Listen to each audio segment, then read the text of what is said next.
ओम शांति। प्यारे भाइयों बहनों, आज के सुंदर कार्यक्रम में आप सभी का एक बार पुनः स्वागत है।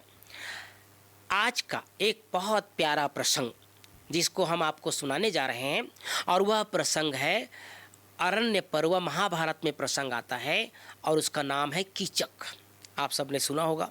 कीचक नाम सुनते ही बहुत अजीब सा लगता है, लेकिन बाबा मुरली में कई बार कीचक नाम लेते हैं, कीचक का उदाहरण देते हैं।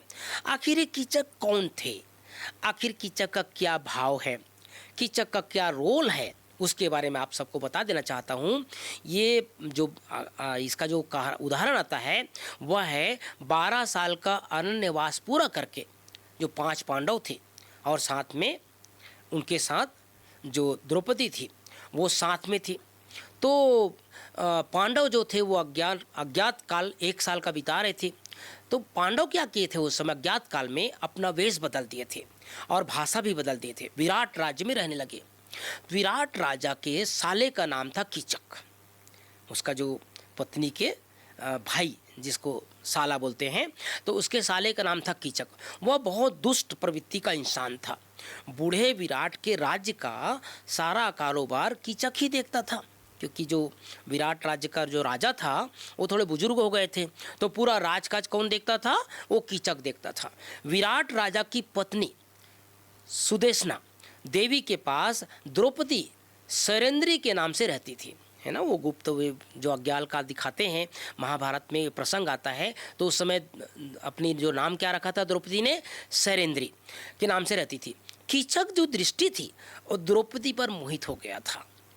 तो अपनी विकारी दृष्टि से सदा उसे दुख देता रहता था। किसको? द्रौपदी को, अर्थात सैरेंद्री को। पांडवों में केवल भीम ही कीचक का वध कर सकता था। ये वरदान था भीम को कि उसको, कीचक को वध और कोई नहीं कर सकता था, केवल भीम ही कर सकता था। लेकिन वो द्रौपदी से डरती थी, कहीं कीचक का वध करके अज्ञातवास को भंग न कर दे, कीचक जो है उसका वध न कर दे, तो डरती थी। आखिर चुपचाप एक दिन सहन कर रही थी, कई दिनों से सहन कर रही थी। आखिर में जब उनका जो 1 साल का अज्ञातवास था और 3 दिन रह गया था, उसी समय द्रौपदी ने कीचक के बारे में भीम को बताया।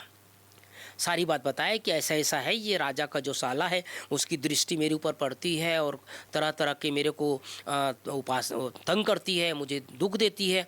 तो भीम तो वैसे भी बलशाली, और भीम ने कहा कि अच्छा मैं बताता हूँ उसको।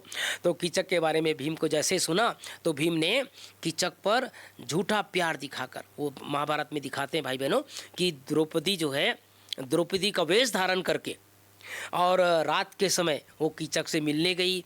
और वो मिलने क्या गई, वो तो भीम गया, और भीम जा कर के वो द्रौपदी को द्रौपदी समझ करके वो दोनों आपस में मिले और वहाँ पर भीम ने उसका वध किया। इस तरह से प्रसंग आता है कि भीम ने कीचक का फिर वध कर दिया। इसका आध्यात्मिक भाव यही भाई बहनों कि जिनकी काम विकारी दृष्टि होती है, वृत्ति रहती है, वो कीचक के समान है और उनका पतन अवश्य होता है। भले वो अपने पद पोजीशन में रहे, भले वो बड़े पदों पर आसीन रहे, लेकिन अगर दृष्टि में अपवित्रता है, दृष्टि में कीचकपन है, दृष्टि में अशुद्धता है, तो उसका पतन आज निकल अवश्य होता है। तो कीचक के भाव को हम सबको समझना है। ओम शांति, ओम शांति।